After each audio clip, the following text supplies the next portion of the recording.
The Alliance for Innovation and Transformation is an alliance of pacesetters, forward-thinking higher education CEOs committed to leading by example to show other higher education institutions how to innovate and transform their organizations in the face of unprecedented challenge and change. They offer learning, development, and networking opportunities focused on customer-driven value, innovation, transformation skills, and techniques, and approaches to help colleges and other organizations achieve the long-term sustainability necessary for their survival. AFITHigherEd.com is where you can check them out. AFITHigherEd.com.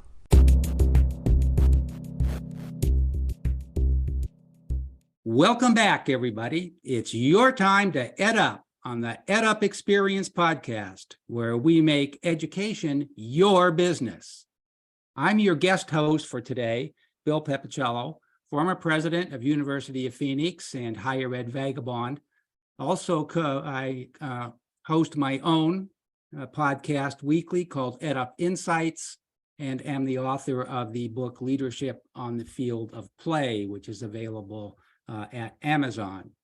So today I am substituting for Joe Soluccio, who normally hosts these episodes. So I'm sort of the substitute teacher for the day. So no gum chewing and no throwing spitballs. Those are the rules for substitution. Now, with me today is a guest co-host, Matt Jacobson, who's the founder and CEO of Dusair Global School, which is a leader in education in Africa. And he offers programs in business and marketing and entrepreneurship across some 27 African countries through Dusair. So, and he apparently was on an earlier podcast, so you might want to look for that. It's fascinating. I learned a little bit about it. So, welcome, Matt. Thank you so much, Bill. Pleasure to be here. Great.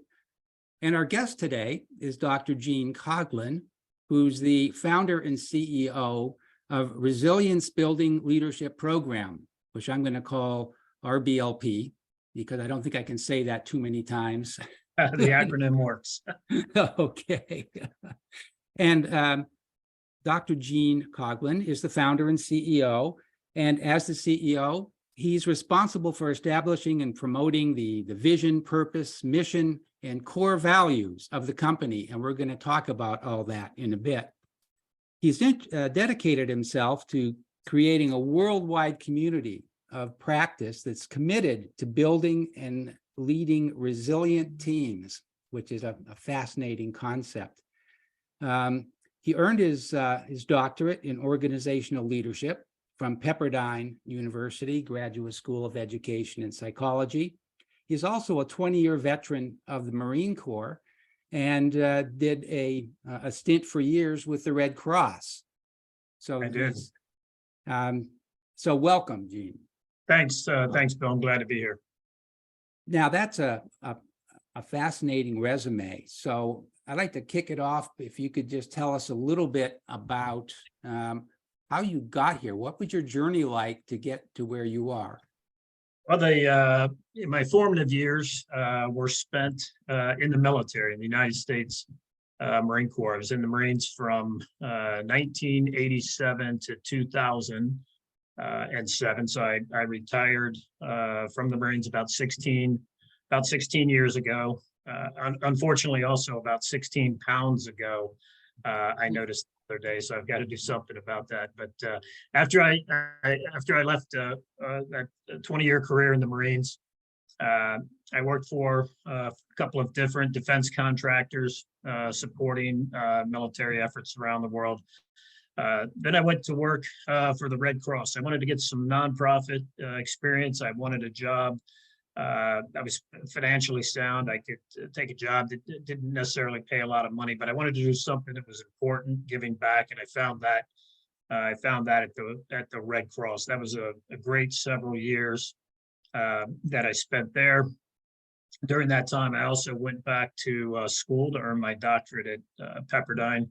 And then after the Red Cross, I worked for a large multinational Fortune 100 company called AECOM that builds infrastructure all over the world. And so I had military experience, nonprofit experience, corporate experience, and the education that I got at Pepperdine, all combined, led to the establishment of the Resilience Building Leader Program, which, as you mentioned, is focused on this idea of building and leading resilient teams.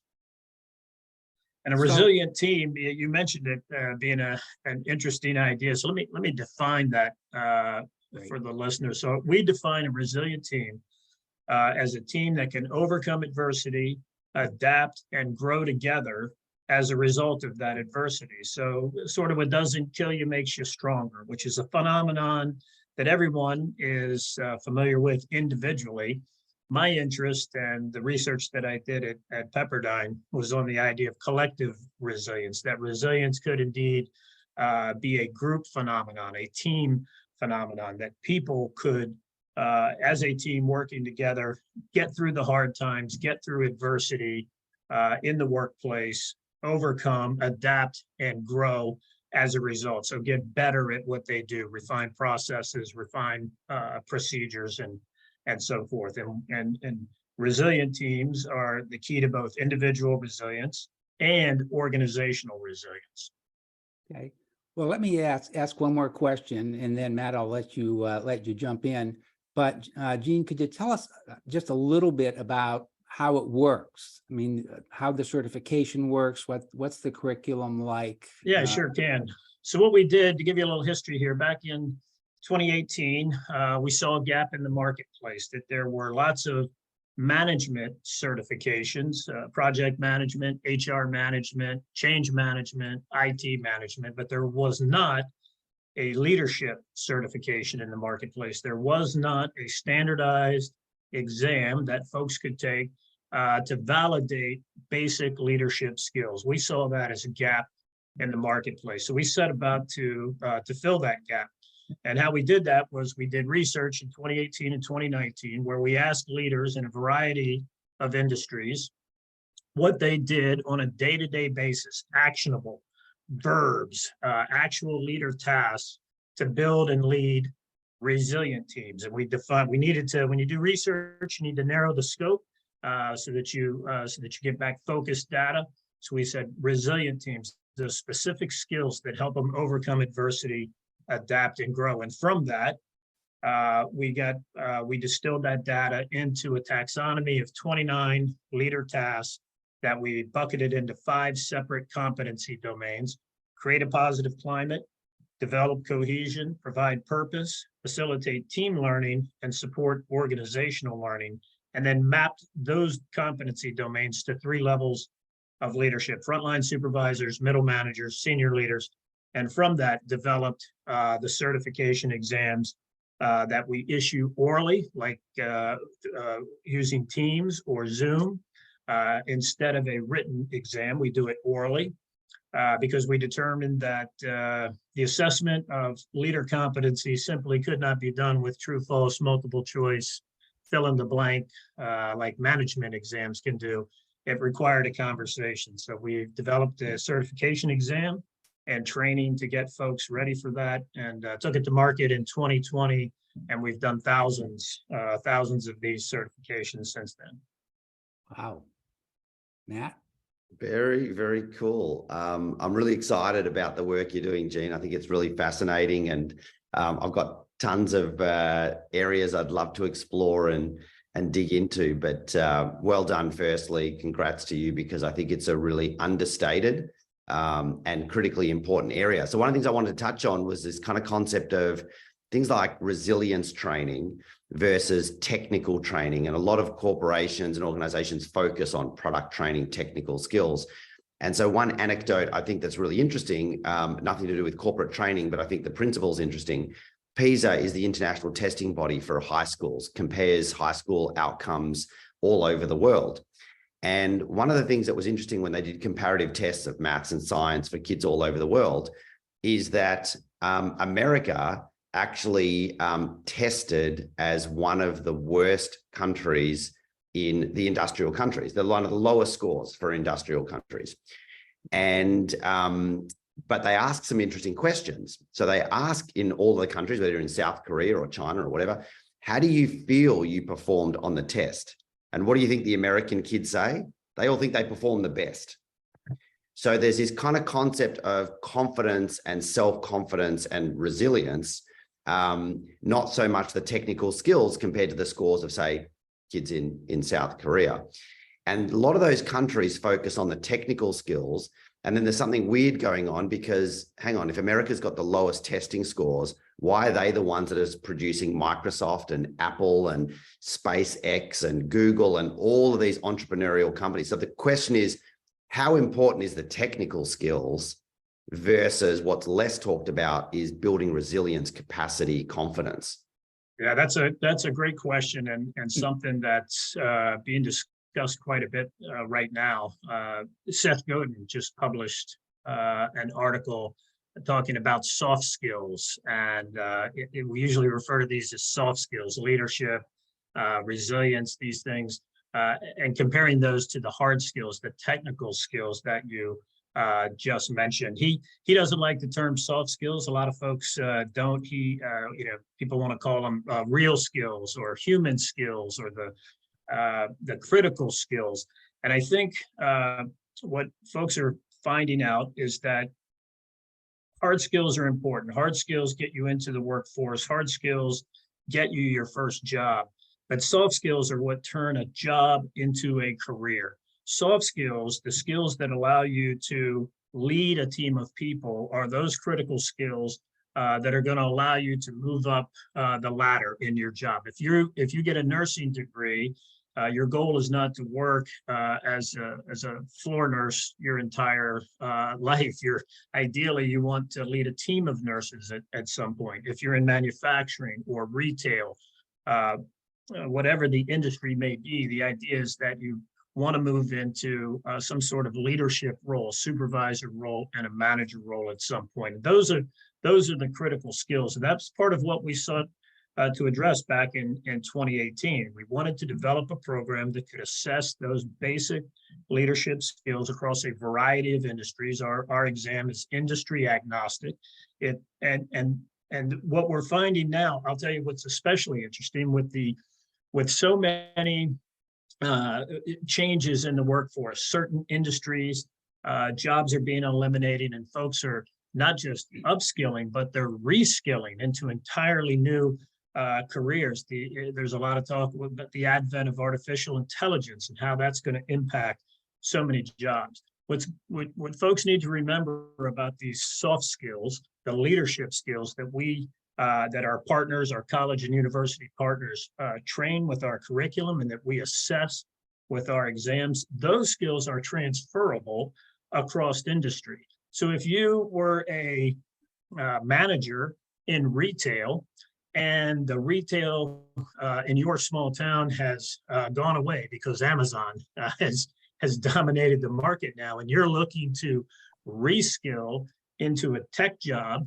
those management skills that you learned in the retail world are going to serve you very well in your new career in tech. Those skills are going to allow you hopefully to lead a team of technical folks at some point in time. A good example of this are military folks. I mentioned that I spent some time in the military. Most military folks, when they leave the service, don't get the opportunity to do in the civilian world what they did in the military world. I was an infantry officer, for example. Not much applicability of that in the civilian world. However, I was hired and was able to start a new career based on my leadership skills, my leadership experience, those soft skills, the ability to organize a team and get them to work together. And I might add, through the tough times, to build and lead resilient teams. So perhaps that's in the scenario that you mentioned there with the different countries, perhaps that is the difference, is perhaps the emphasis on some of those what we call soft skills in addition to those technical or hard skills. Perhaps that's what's causing that difference. Yeah, yeah. Agree. I think it's always a combination, but the risk is, if you go too extreme on the technical skills and you don't cover the interpersonal skills, you're never going to have those leadership qualities that are so important. I got another sort of area I was thinking about with your programs. You mentioned resilience, overcoming adversity. So you use the definition of adversity, which is, I guess, the technical, definition for, what resilience means. But how much more broad do your programs operate in, not necessarily adversity, things that are negative, but just change in general? So you think about something like artificial intelligence is very topical at the moment. Chat GPT is not necessarily an adverse thing, but it's certainly something that's going to impact on the way we work and is going to cause change. And I feel like certainly in our own organization, you hear a lot of times from staff, staff don't like change and staff are a bit resistant to change. And I think that change is inevitable. And I love the mindset of how do you embrace change and see change as an opportunity? So I wonder if that's part of what resilience training can help support. Indeed, it is. That's a brilliant question, Matt. And change is hard. You mentioned sort of the general thought on change in the workplace from most people is that it's hard. Some people see it as opportunity, and they should. And of course, the idea is to get many more people seeing it the same way.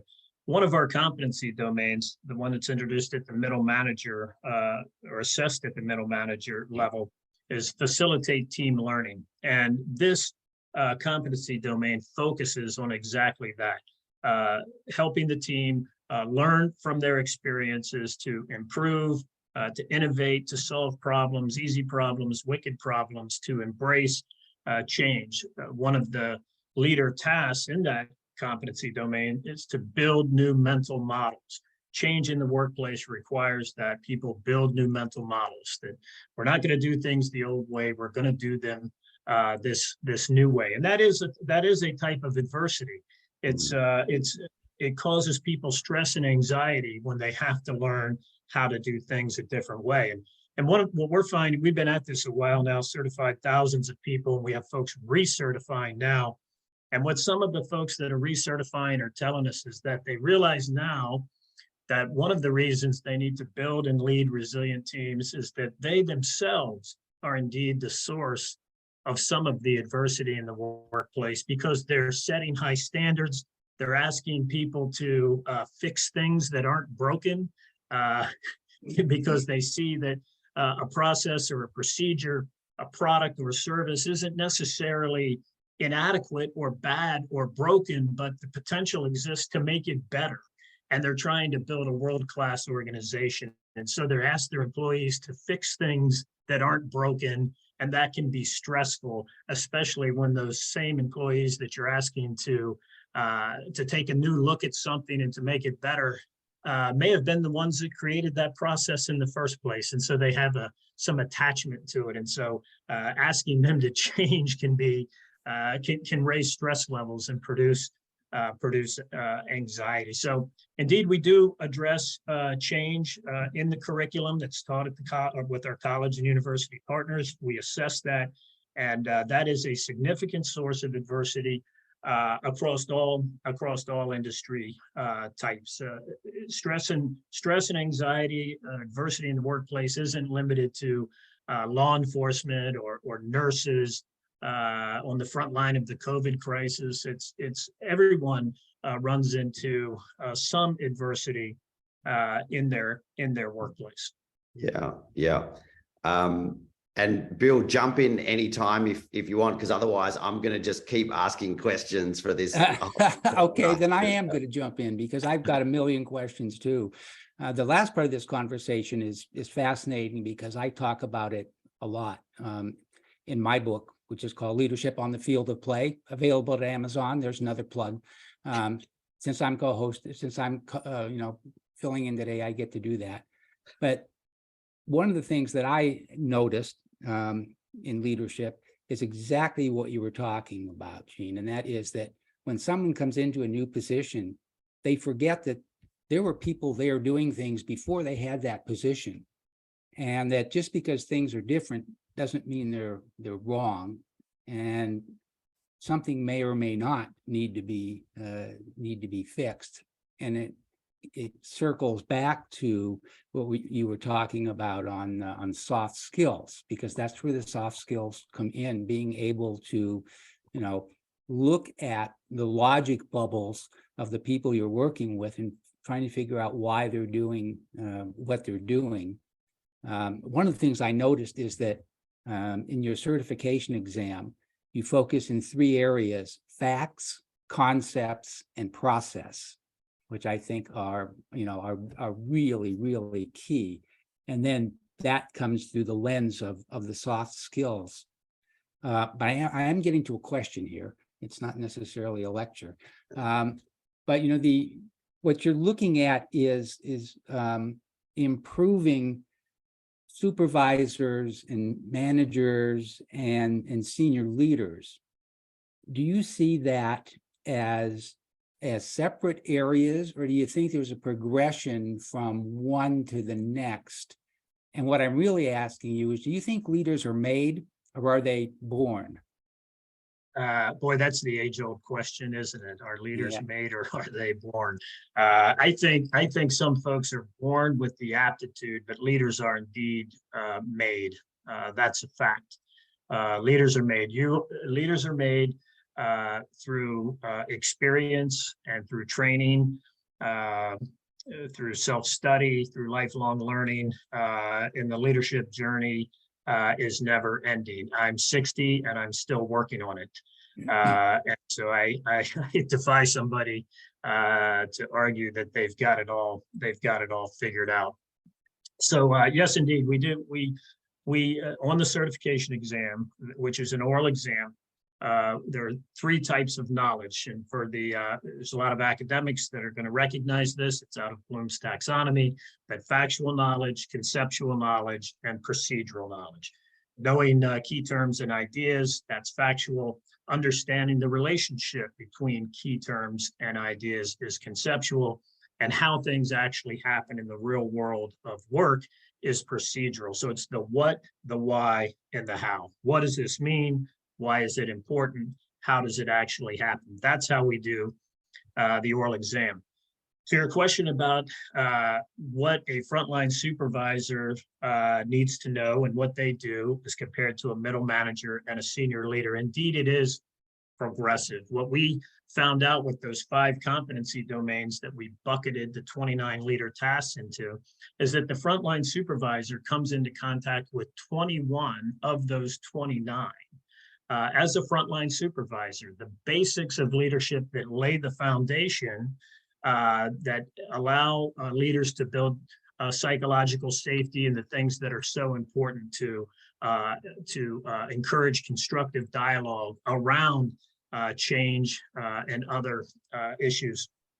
And so things, leader tasks like earn trust, earn being the operative word, treat people with respect, have fun in the workplace, enforce accountability, delegate responsibility, empower decision-making, keep people focused on the mission during times of adversity. We even have a leader task that came out of the research that's called be there when the going gets tough.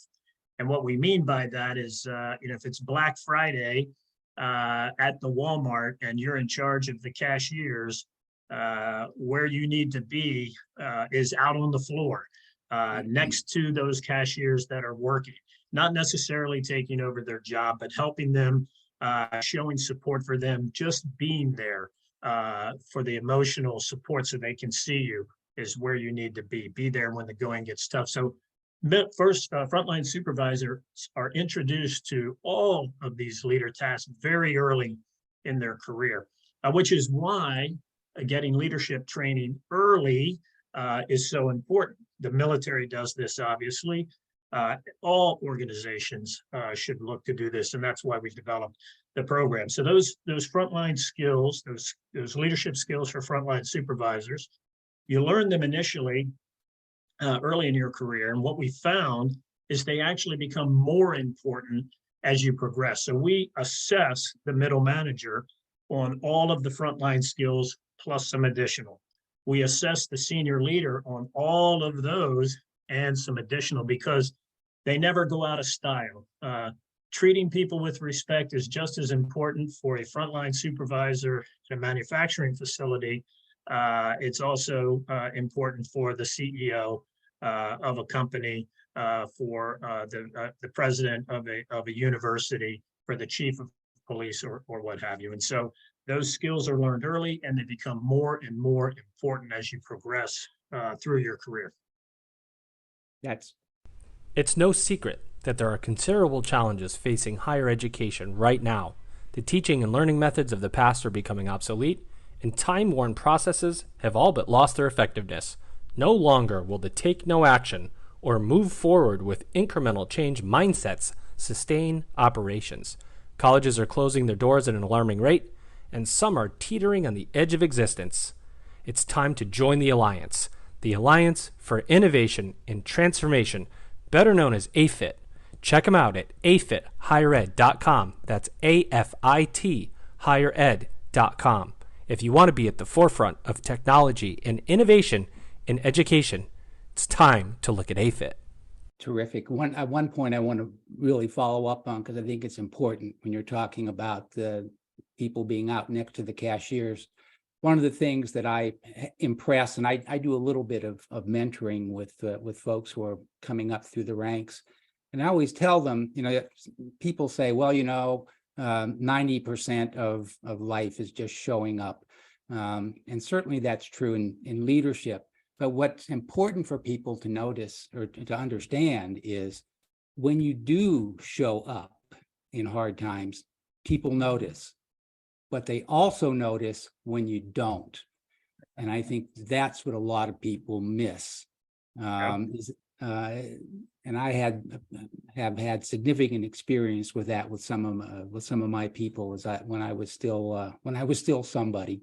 I absolutely agree. Some of the best lessons in leadership that you learn are from those supervisors and managers that were not very good at what they do. The curriculum that we developed for our college and university partners is an experiential, based on experiential learning methodology, a flipped classroom. So students throughout the 7-week course will go through the curriculum. They'll do some supporting reading, articles, and so forth. But then the bulk of it is answering reflection questions, where they take a hard look at their own unique leader-follower experience. And in those reflection questions, you'll find some that sound exactly like you just put. Have you ever worked for a leader that wasn't there when the going got tough? And how did that impact your attitude toward the leader? How did that impact team cohesion and so forth? What were you willing to give that leader 100% effort? I like to say that the true measure, the best measure of a team is how well it performs under pressure. And I think that's true across all industries. And I point out to folks that you can't demand 100%. Folks tell me I demand 100% out of my team, and I say, well, bless your heart, that's cute, but that's not how the real world works. You can demand all you want. The fact is that people make a conscious decision to give 100% every day at work. And you really can't tell the difference between 85 and 90. If you go to work tomorrow, Bill, and you give 85%, folks probably aren't going to notice. Only you are going to know. Only Matt is going to know whether he's giving 100% at any given time. And 100% is what we need when the going gets tough, during adverse times, during trying to implement a change initiative, trying to get through a tough closing of a project, trying to get through a disaster, whatever your job may be, 100% is what's required. Yeah. Let me do one more follow-up and I'll throw it back to you, Matt. Do you ever find as you're working with folks at different levels that sometimes someone reaches their level of competence, maybe in a middle management, and they really don't have what it takes to go on? And not that that's a bad thing, but do you find that people sort of get, they find their level of competence?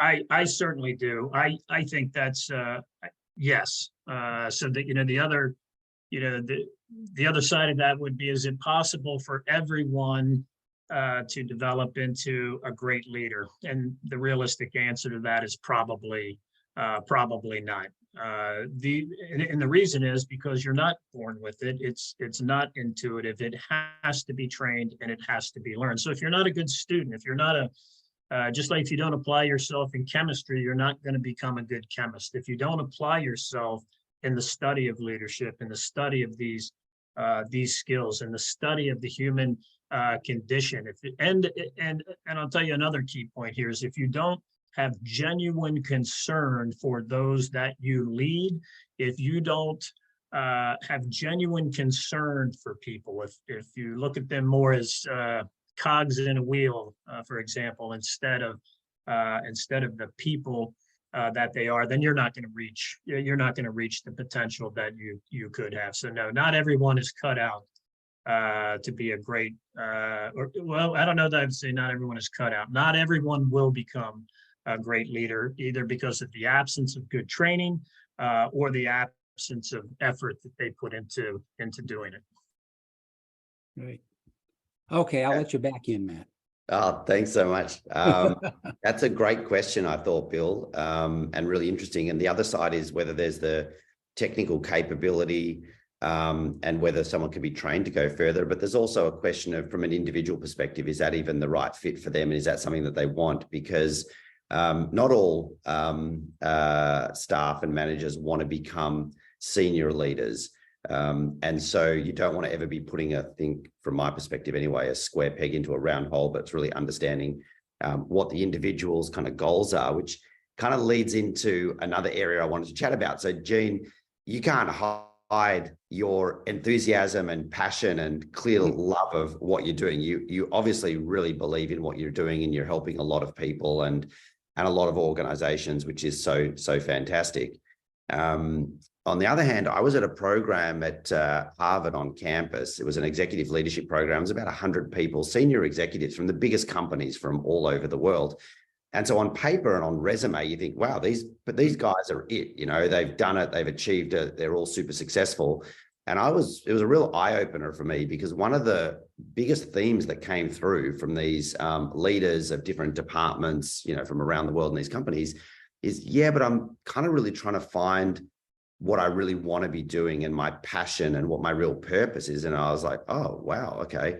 I thought you figured it out if you're leading, 2,000 people at Coca-Cola or across Asia or whatever this individual's role is. So this concept of passion and purpose is really critical. And I know that's part of your training. So it's not just about the adversity and coming through in adverse times, but can you talk a little bit about the importance and what you support in identifying purpose, the importance of purpose? Yeah, well, that's a good question. Yeah, and I'm gonna address.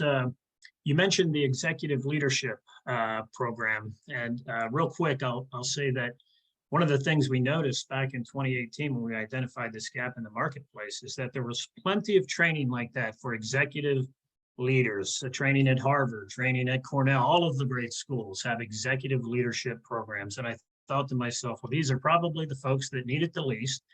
And that's who the focus is on. So that's why we wanted to develop a Brilliance at the Basics program that focused at the frontline supervisor, middle manager level. We do have a senior leader certification, but if we do none of those next year and we do lots of frontline supervisors, I'll be plenty happy. So I did want to get that out at first. We need to spend more time focusing on the front line and the frontline supervisors and middle managers. As regards purpose, what our research showed back in 2018 and 2019 was the best way to provide purpose for frontline supervisors or for frontline workers. And I'll let you, we can decide together whether this carries through your entire career. But it was to challenge folks. People, most people talk about providing purpose to employees by getting them to buy into what the organization does. And, that works if you're the Red Cross where I worked, or Doctors Without Borders, or maybe you're, curing cancer or what have you. But a lot of folks work jobs, bureaucratic jobs for the government, or retail jobs that they may not find super the mission of the company to be overly exciting, or to be able to get behind. So if you can get folks to buy into the organization's mission and vision, that's great. But what we found, what our research showed, is that if you want to provide purpose in the workplace, if you want people to look forward to showing up, to be excited about what they do, they need to be challenged. They need to have opportunities for personal and professional growth in the workplace. We spend 40 hours a week, most of us minimum, at work. We spend more time at work than we do with our families, unfortunately. And so work needs to provide a challenge. It needs to provide opportunities for personal and professional growth. It needs to be the vehicle that helps a person become a better version of themselves, the version of themselves that raises them into the middle class or the upper middle class, that allows them to raise a family and leave a legacy better than was left to them. So what we found out was it's about a challenge, about personal and professional growth. And if you're in a role where you're not being challenged, what we found is that people lose purpose. They're not all in at the organization anymore. So I don't know. I can tell you, for me, I certainly have a passion for what I'm doing, and it's because I'm being challenged. We've built this program. We're trying to take it all across the country. We're partnering with a lot of great colleges and universities across and in Canada now that are teaching our programs. This is all very challenging. I'm learning. There's no CEO in a box that you can take off the shelf. You have to learn these things through trial and error, through experiential learning. We talk as a team. We talk about the problems we face. We make decisions. We put those into action, and sometimes it works, and sometimes it doesn't. But we learn regardless, and we get better and better at what we do. So, because I'm being challenged so much, I find a lot of purpose in the work that I'm doing. I'm also bought into the organization's mission and vision, and certainly that helps. But I think what keeps people motivated is challenge. I think not everybody, I suppose. Maybe there are some people that don't want to be challenged, but you should get to know your team and know who that is. And maybe if they don't want to be challenged, maybe they're not. Maybe they're right for your team, but maybe they're not. Right. Just to follow up on your partnerships, could you talk a little bit about it? Because we haven't got to that part of the how, and that's, who do you partner with, and how do you go about doing that, and who does the training? Yeah, so we partner with colleges and universities across the country in Canada. We're also looking at a university right now in Poland, an English-speaking university that may partner with us. But the way it works, the model is that we provide the curriculum. It's called Building and Leading Resilient Teams. It's a 7-week certificate program that we developed. Requires 6 hours of student prep each week, 3 hours in the classroom, small cohort, about 12 is the right size, with a very good instructor that can lead a 3-hour discussion about those leader tasks and supporting concepts. We provide the curriculum to the universities. They teach it to their in their parts of the country, and then that fills our sales funnel, if you will. Folks that take the training are now qualified to sit for the exam, and some of those will come and sit for the exam with us. Not all of them, but some of them. And so we've partnered with colleges and universities like Humber College in Toronto, Canada, Suffolk University in Boston, Virginia Tech and R1 Research University, the University of Charleston in Charleston, West Virginia, Georgia Southern University, Western Kentucky. We're starting to partner with community colleges as well. Albany Technical College in Georgia, Big Sandy Community College in Kentucky, Ashland Community and Technical College also in Kentucky, the University of West Georgia, University of Wisconsin Stout, Avila in Kansas City, the University of Texas at San Antonio, Texas A&M, on and on and on. And we have a lot more universities, colleges and universities in the queue working their way to becoming partners. So they teach typically through their continuing education programs initially, offering it to adult learners, workforce development type of offering. But what's very interesting, and I know Matt will appreciate this, is that they're starting to look now at offering this to their undergrads, because what they're realizing is that most of their undergrad programs don't touch on any team building or leadership. They don't touch on those skills that we talked about earlier that are so important to complement the hard skills. If you're an accountant, if you're a marketing major, if you're a chemist, if you're a nurse, whatever, or in 2-year degrees, if you're a phlebotomy expert, if you've learned an HVAC trade, offering them the opportunity to take this 7-week certificate program on top of what we call a stacking of credentials, to stack this micro credential 7 weeks on top of their degree program. They're starting to look at very heavily. In fact, we're running some tests, some pilots with that, and we believe it's going to be a popular offering. You should learn about team building. You should learn about leadership before you enter the workforce. You need these skills prior to becoming a frontline supervisor. And in fact, if you get these skills early, your likelihood of becoming a supervisor are exponentially higher. And what's interesting is the oral certification exam that we do serves as interview preparation for young folks that are looking for that first job. So you spend an hour and a half, 2.5 hours in an oral exam explaining the what, why, and how of leader concepts, of team building. You're much better prepared to sit for that interview when the time comes. And you know, what separates folks during an interview isn't the hard skills. They all just graduated. They all have the same degree. Hard skills are fairly easy to ascertain. You read the resume, you understand it. Most interviews are trying to get after the people skills. You're trying to assess a person's potential to fit into the culture, to potentially be a leader at some time.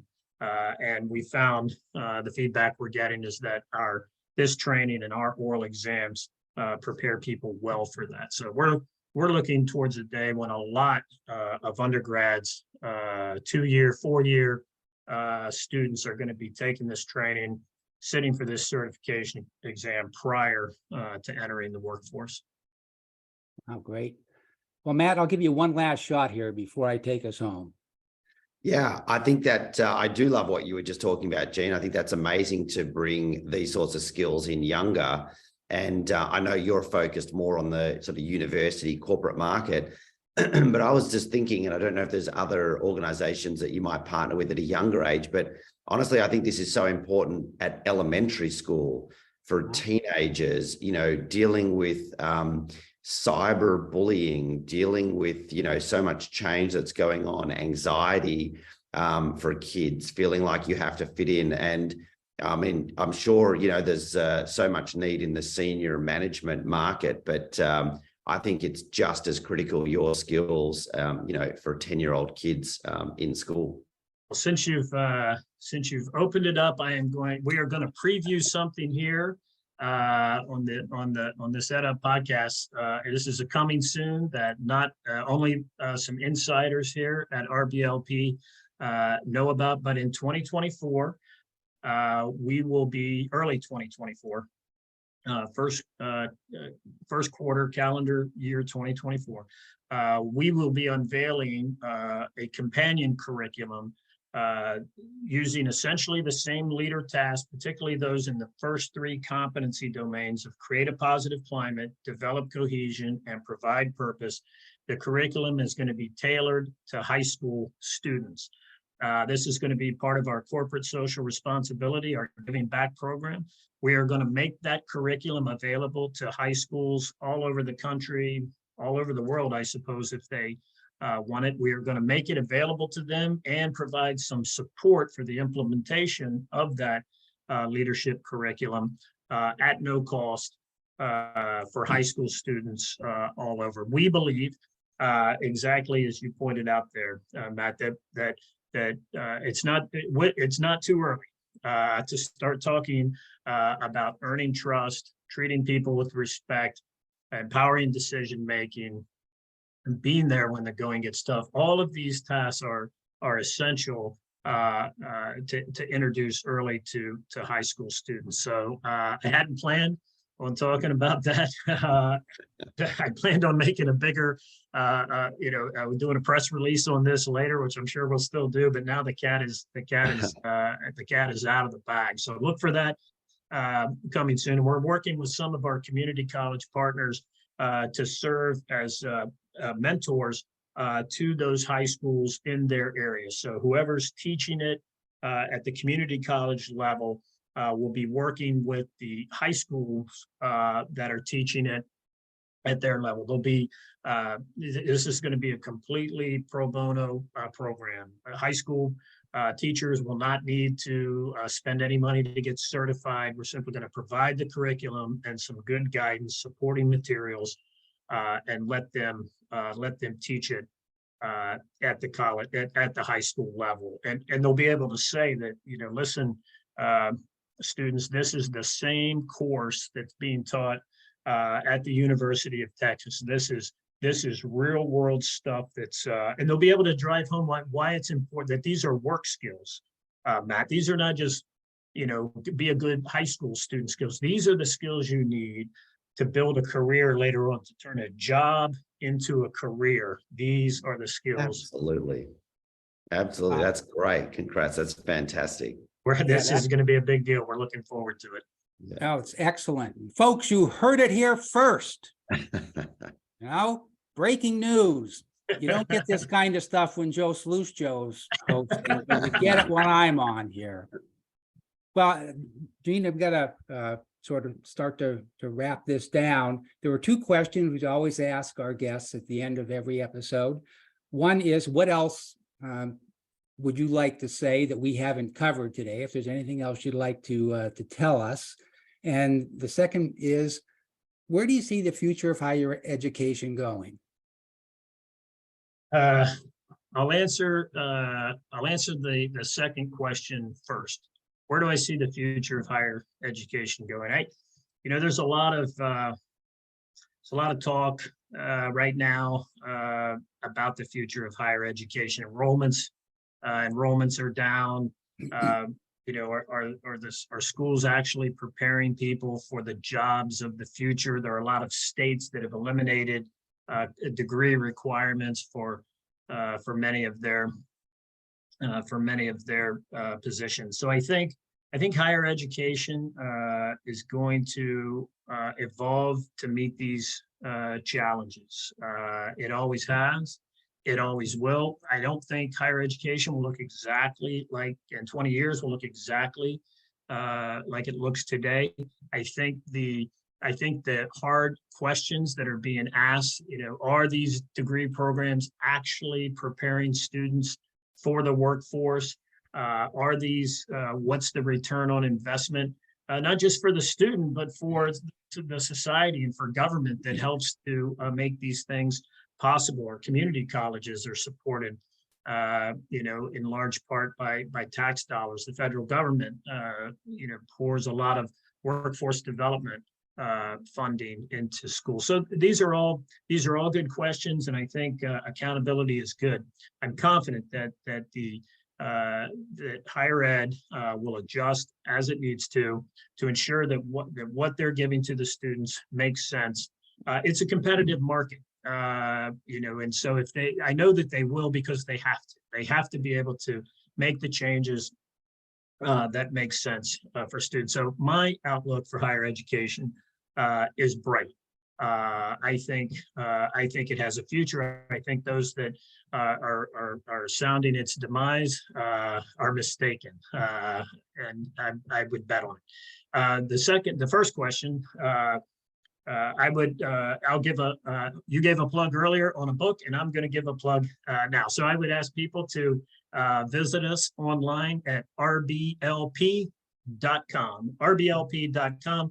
You can type RBLP into Google, and the first 40 pages are results about us. If you type RBLP into LinkedIn, it will return thousands of results, people that are certified, people talking about the program and so forth. So I invite people to come and check us out. If you type RBLP into LinkedIn and click the people tab, there's about 1,000 people in there that are identifying as having earned this certification. Of course, not everyone's in LinkedIn, but you may be connected to one of those folks, and I would ask you to reach out to them and ask them what they thought about the program. Don't ask us, ask somebody that's a user. I will mention that we're very proud of this. We raised some venture capital last year to help us expand the program, and we did that through a crowdfunding venture capital